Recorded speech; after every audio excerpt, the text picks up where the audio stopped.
And here on The Vibe, we take you to explore the world's most exciting cultural stories.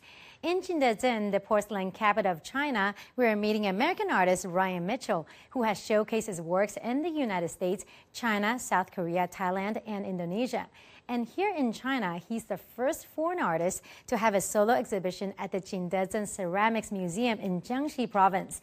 And speaking of the quaint city that has a rich history of ceramic making, I've actually been to some of the places Mitchell has set foot on, like the porcelain factory turned art district.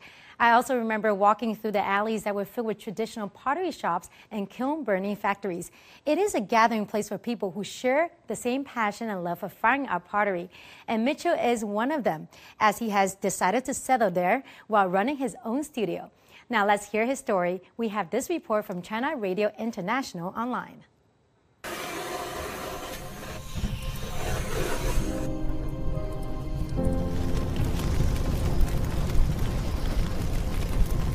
Most of the time it should be as you imagine. I think you have to have mastery and control over it, but the point is that you're trying to keep doors open. I chose Mitchell as a name because it has that kind of dao quality. I first came to China in 2007 and I went to Beijing, and it was right before the Olympics started. It was really interesting to go to Beijing at that time because so much was changing in a short period of time. I've lived for a while in Shenzhen 10 years ago, and at that time Shenzhen was this really kind of place full of possibilities, and it was attracting a lot of people who wanted that possibility and to start something new and do something. It was a city full of China dreams.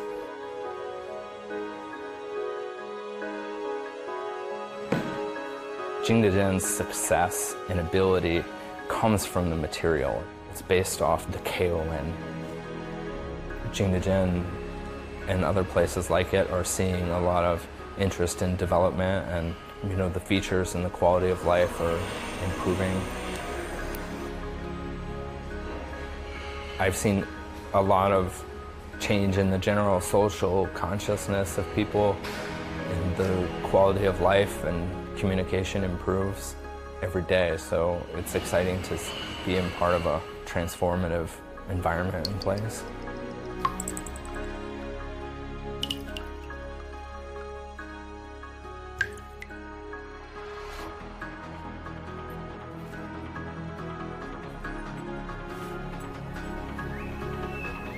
I first came to Jingdezhen in 2014 for a project, but since then I've started my own small studio in the historic part of town, and here I have my studio in this traditional old house, and I keep my garden and my kiln here, and I do part of my work here.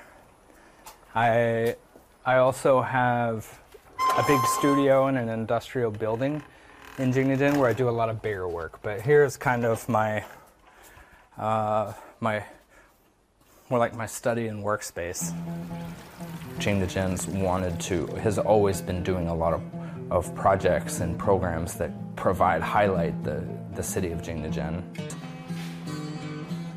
I think my time here has been focused on creating international exchanges and working with the university and with Taoxichuan. We've opened up the possibility for hundreds of people to come, now and in the future, to work, research the porcelain, experience the culture, and have dialogues. I have the opportunity to work with a lot of interesting artists from all over the world and, help create projects that can happen here. Jingdezhen becomes a kind of very creative and active environment where there's a lot of exchange and dialogue and a lot of new things that emerge. Be it a moment where it's also completely free to go new places and continue and try new ideas and needs to. I've been lucky to be a person from another place in the world that's gotten to.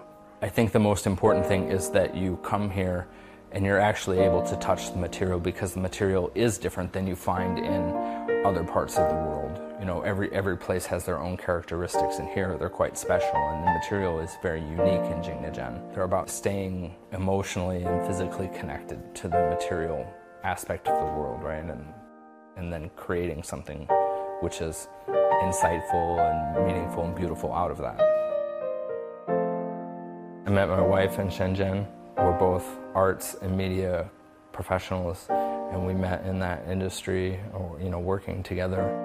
But my wife, she's a Jingdezhen native. I think our destiny was that Jingdezhen would eventually catch us.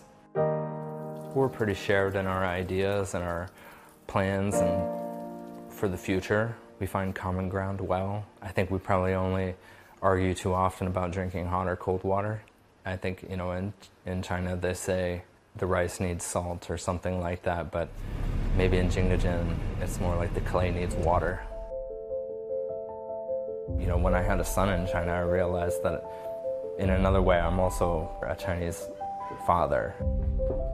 That's something to be proud of for him and for me. So I think for me as an artist and all my work is just to keep it real. You know, we're responsible for the continuing story of ceramics, and I think ceramics will stay relevant and important to society and culture in the future.